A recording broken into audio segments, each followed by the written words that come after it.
I'm highly spiritual. I'm highly spiritual. I'm highly spiritual. I'm highly spiritual. I'm highly spiritual. I'm highly spiritual. I'm highly spiritual.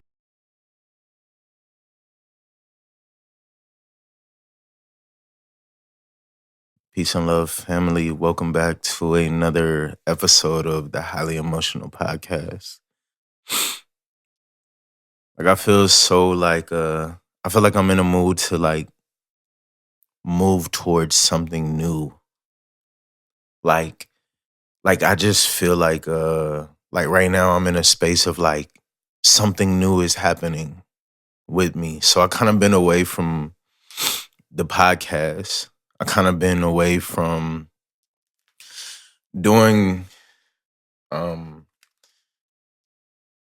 doing like podcasting, and I've been taking a little bit of a break to focus directly on me. I don't know where we left off on this journey of spirituality and where I was at, but it's somewhere along the lines of just understanding who I am authentically.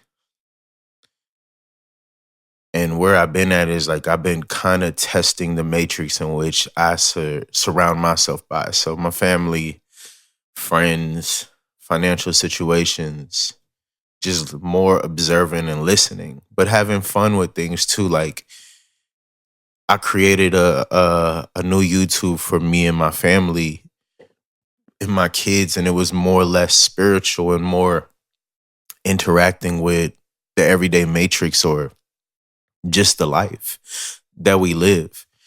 And so it's I'm at a place where I'm learning who I am authentically, but also learning how to balance the matrix in which we perceive. So I can't be too spiritual on the concept of escapism. I have to live in two places at one time. And so when I'm with my family and, I notice how I react towards situations unconsciously and subconsciously. And then, the spiritual side of me notices it and tries to kind of replace the behavior little by little. I talk to my kids sometimes I'm like, man, what's up with you, dog? Or I'd be like, man, that shit lame as hell. You know what I'm saying? Because I realized that spiritual concepts my kids can't fully grasp right now. So me trying to force that on them, that would be, forceful, right? Let's just be real. It would be forceful. But I try to implement small teachings within that I'll show later on in our family vlog. But right now it's just simple. It's matrix version. And so anyways, this leads me to talk about this conversation that I was having with my son the other day. We just started talking, and somehow we landed up on the conversation of God. And I asked him, I was like, what do you think God looks like? And he said, me. And I said, yeah, where does your spirit exist? And he said, my mind. And I was like, damn, I ain't even teach you this. You already know this on your own. And then I was like, well, what shape is your spirit? And he was like, I don't know. And I said, then that makes me think what shape is the ocean? What shape is the universe? And so I told him, I was like, when I think about all these things, they're all very similar. When I think about where the soul comes from, because I asked him, I was like, where you think the soul comes from? And he said, from God. And I was like, that's dope. Because when you think about the soul and you think about how it connects with God, you wonder what is the true shape of God? If we take off the masculine perspective of things, what is the shape of God? And how does God identify itself? Right? It's it's not how we identify God, but how does God identify itself? And we can go with the left, a thing. We could say God is a man, or we could say the right thing is God is and this isn't good or bad right, but it's like what people on the right would say is like, oh, God is all of us. Okay, well, if you strip all of us, you strip all of this context and all this description, you come to what does God genuinely look like? What is the shape of God? And I started thinking about all these things. If God is similar to the universe or water or air or energy or matter or all these things, God cannot have no shape. And that's where we both kind of came to it. It was like God cannot have any shape. And so I was like, that's kind of beautiful. It's mysterious, but it's very beautiful. And so thinking about all these constructs, it just was crazy to me to understand that my son, who is 7 years old, can have this understanding without me. Like, I don't force it on him. Maybe you picked it up from me talking, but I don't be like, yo, you're God and you gotta, we don't really have that. Like, I don't force them into spirituality. I teach them certain things, but I don't force them into it. But he had such this deep, in-depth understanding for himself. Like, obviously some things that he may have said, I probably disagree, but he had it and he was speaking from a place of like, this is what I know for me, and this is my truth. And when I listened to that, it made me realize how he operates as a person. And for him like having fun or him doing wild stuff or even him getting in trouble, these are just authentic reactions to the world. Like, he's just experiencing the world. And to have a concept of God without the thought of, if I do this wrong, I'm going to go to hell. Or if I go do this wrong, I'm going to get in trouble. Although he gets disciplined, he doesn't have that concept of like, I'm going to go to hell if I do this or if I do that, which gives him the freedom to search what aligns with him authentically. Do I like the reaction I get from getting in trouble, or do I like the reaction I get from doing this? How does it make me feel to give somebody this type of energy, love? That will feel good to him, right? So it's like teaching him all these things, but he's learning it subconsciously. I'm not forcing that on him. I'm leading. And maybe he's picking up little things little by little and he's adding it to his collection of self. Maybe that's what's happening. But the more I sit back and I've been experiencing, I've kind of been noticing that about a lot of people, the people that we call NPCs or not woke or whatever. I feel like they have some concept on what God is, but the difference between them and us on this journey is that we're more conscious of us, what we're doing, right? So it's like, well, I don't want to do that because this might hurt this, or this might hurt that, or this might end up this way. So we're a little bit conscious, but you realize that there are certain decisions that you have to make because they're for the betterment of your people, of your journey, of those around you. And so it's just like I started noticing all these things about different people and how they react. And so I started questioning all the things about myself once again, which I think is one of the most powerful tools, is to like just to be able to question like, who am I spiritually? What is it that I want to be? And then I got back into creating those archetypes that I had told you guys about. They're almost ready for me to display to you guys, but I started to understand things about myself. My archetype, which I put here, right here over my hand, is called the Finder of Light. And what the Finder of Light does is it's more of a light archetype instead of a shadow, because you have your shadows versus your light, right? Shadow and light, the balance of life. So I'm a finder of light, and what a finder of light suffers from is that when I was a child, I was always promised a lot of things, and those things they never came true. You know what I'm saying? Like how my mom raised me, and this is like I said, anytime I talk about my parents or anything like that, it's never a bad, like you're bad. You're just a child to the universe, so I don't judge you. But my mom would promise me certain things, and then she wouldn't come through with those things. Or my dad may have promised me to do this or this, and that. So when they didn't follow through with their promises, it created me to not trust things that people say.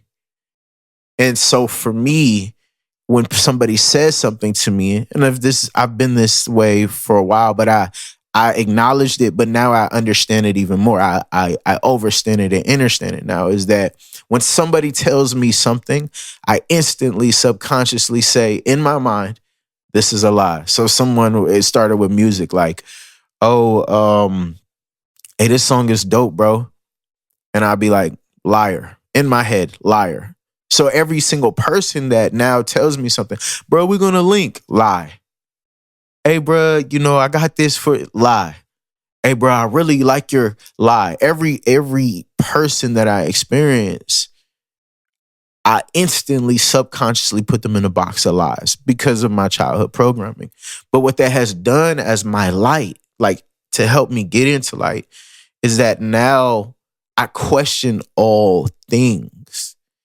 And with this being my light archetype, is that when I hear somebody say something, it makes me question, is it true?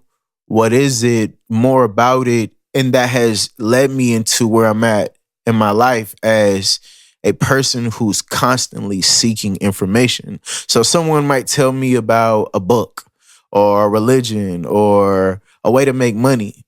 I'll listen to it, but I'll listen to it to the fact is there has to be more to it. There has to be more information to this. So this has created this archetype called the finder of light, sorry. And how I use this intentionally is always being in a space of being a student. Always be in a space to learn, because you have the opportunity to learn from all the things that are happening outside of you. And then you can re-engage with the things within inside of you. So a finder of light is one of my light archetypes out of the 8 shadow and light archetypes. And then there's a flip side, which is the wanderer of illusion, which is the shadow side of the finder of light. And so I did a study on my mom. My mom falls underneath this wanderer of illusion, which is the shadow archetype of my light archetype. And so I'm just trying to slow it down to make sure I'm not talking over your head. And so for my mom, she suffered from a childhood where things were promised to her based upon what she did. So she would be rewarded or not rewarded, or would have to question herself. It suffered from some type of childhood that she endured. And so for her, when she says something in the moment that is like, I want to buy you this, or I bought you this, or I'm going to do this for you, what happens is dopamine is released into her mind to give her that high, that feel-good feeling. And so when she says something, she may mean it, but it releases the dopamine. And once it releases the dopamine, she gets her fix, and then life happens, right? You end up lifing. And so that what that did is created her to become this person in my life who teaches me like that. So it wasn't her fault that she was a wanderer of illusion. It was her childhood programming on certain trauma, certain things that were supposed to be fulfilled that didn't. And then she became this person as a parent to me that has taught me to, like, instead of saying that because I'm affected by the trauma, instead of saying that, hey, I'm going to do this for you, What I say is, if I say I'm going to do something, I'm going to do it, because now I have this sense of responsible obligation. And that's the thing, is like, certain trauma creates certain lights. And then every archetype can also be mixed with another archetype, which creates a hybrid. We won't talk about hybrids today. We'll just talk about these two archetypes, the shadow and the light version. So then you realize that all these behaviors create different archetypes based upon certain type of trauma. So my mom is the opposite of me, but she created me because I took in the trauma that she gave me, even though she didn't know she was doing it. And then I added to myself, but then I learned to break that trauma. So I'm conscious of this. I'm conscious of, okay, my mom makes promises and she doesn't follow through with her promises. So therefore, I need to make sure that if I promise something, I go through with it. I follow through with it. And then not only that, it also created me to be a researcher. So when I sit here and I hear something, I'm like, well, shit, I can't just stop there because that might be false, or they might be making me a promise. I got to go beyond it and I got to do it myself. So it's a pro and con to both things. But if you're an extreme of either one, so if I'm an extreme researcher, right, then I'm going to be extremely like in my light. And then if I'm too much of a, how can I say, like people pleaser, then I'm too much of my shadow. But you have to be both. Both of these things coexist. One's not good or one's not bad. But these are, like I said, archetypes that all of us fall under. And when you start looking at it, you're like, oh shit, well, some days I'm a wonder of illusion. Some days I'm a finder in light. So just understanding these things, I've just been sitting back in life and just studying people and trying to figure out, how do these people truly fall under all this? And then what is their trauma? What type of trauma did they endure in their childhood to become this archetype? Why did this person throw on all this makeup? Like I was in a room the other day, in a waiting room, and there was a bunch of people sitting, and I noticed 3 women that were exactly the same, wore their hair the same type of glasses, looked at their phone the same, had their legs crossed the same. And then I was like, damn, okay, so that's an archetype that most likely is in 3 women who look exactly the same with the same behavior. And then I was wondering, why are they this way? But then I looked over to the left and I seen this woman wearing makeup. Make sure you're still with me, wearing makeup. And I was like, damn, okay, so this lady put on this amount of makeup, this amount of cosmetics and jewelry, and this, and that. And then I say, someone must have told her when she was younger that she wasn't pretty, or treated her as if she wasn't pretty. So therefore she had to cover up who she is with all these trinkets, right? And then I noticed this about myself, because then I came back to self and I was like, I cover myself up with all these tattoos and all these styles and bracelets and all this. Who taught me that I wasn't beautiful? I had to really like sit with it and understand who taught me this shit. And that's the thing. It's like, the more that I think about all this, the more that childhood trauma comes back up, and then I do the shadow work, because I have to erase the behavior so that I can maintain within my archetype, because you want to be more of your light archetype than your shadow archetype. So it's like, I have 2 ways. I can either fall into my trauma, relive it, and get stuck in a loop and then become a wanderer of illusion, or I can say, okay, well, let me address this. Let me work on this behavior and try to make sure that I maintain a finder of light. So it's that easy to fall into like your shadow side, but then you have to break it with conscious decisions to stay aligned with your light. So I started studying all this of everything that's happening around me. And so yesterday I went to this meeting.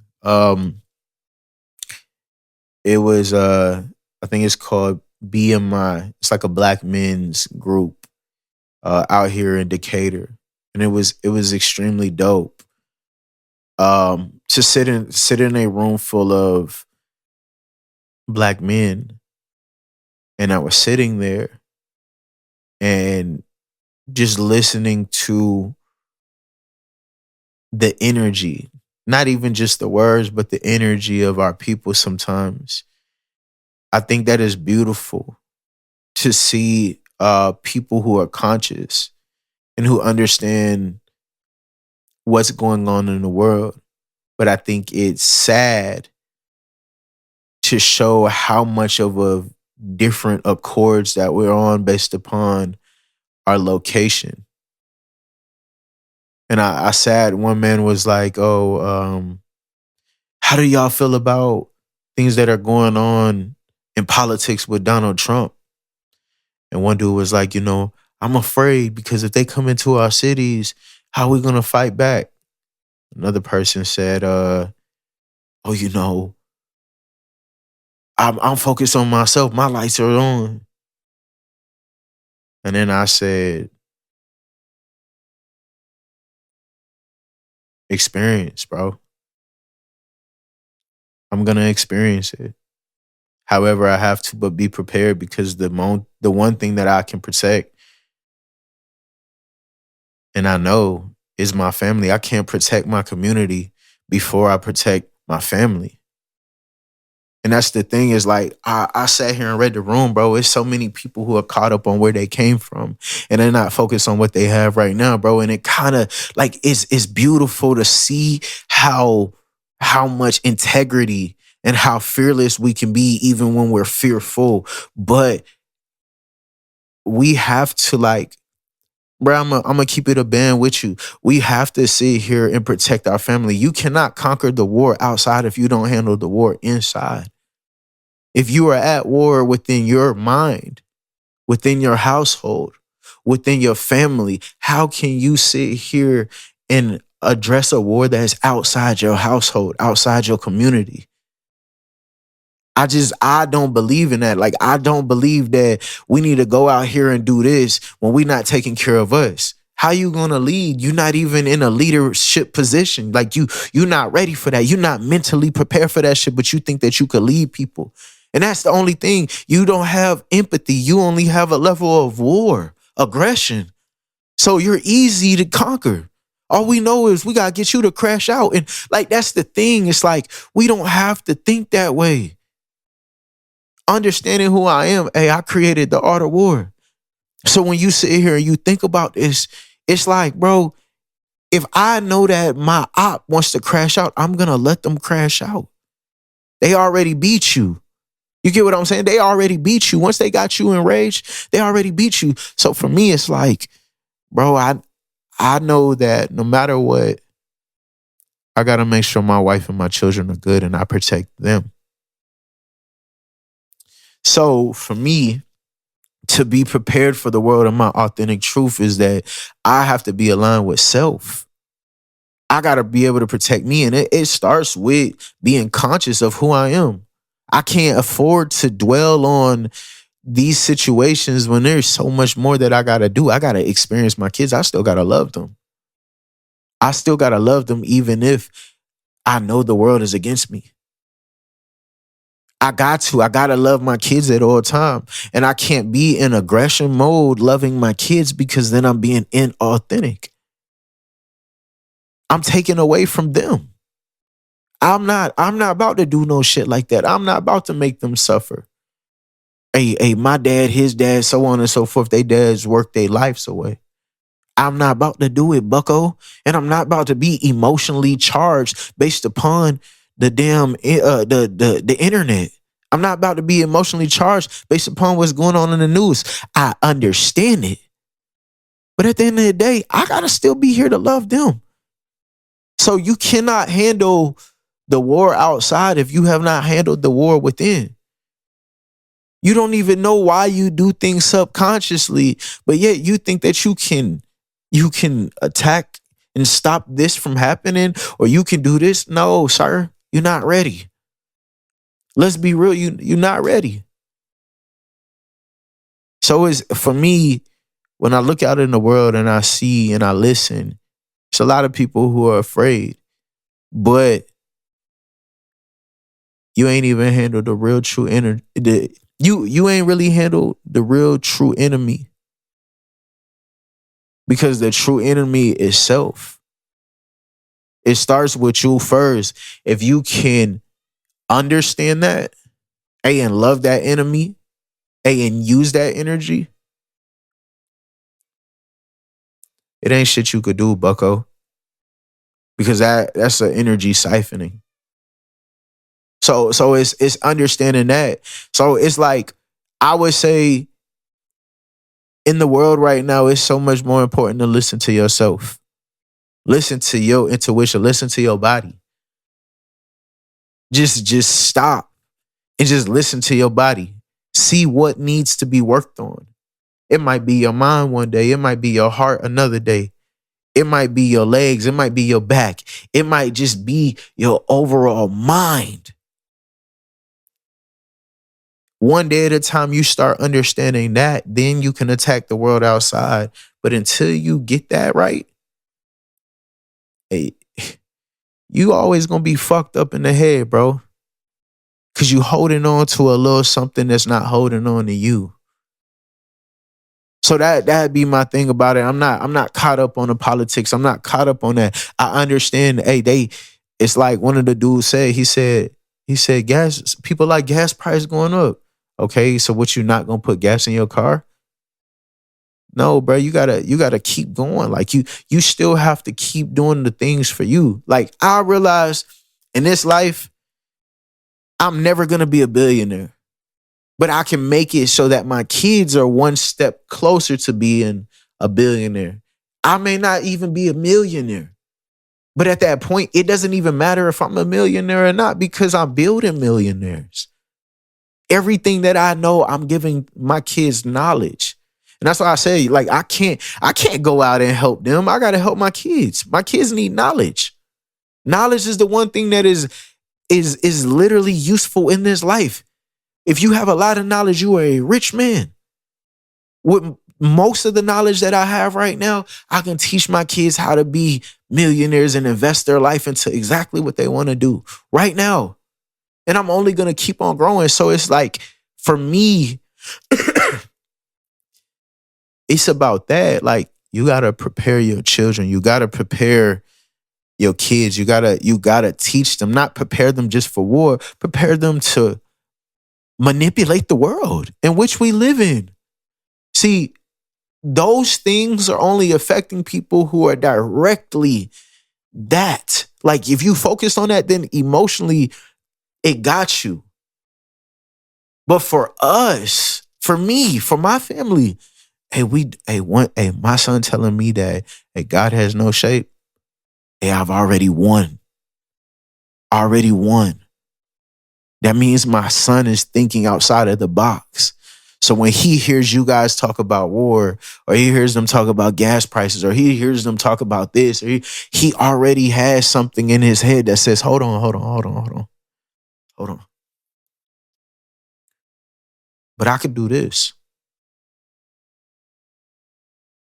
I could do this though. Y'all not even thinking about, I could do, like, that's what we need for our children. That's what we need for our family. That's what we need for our people.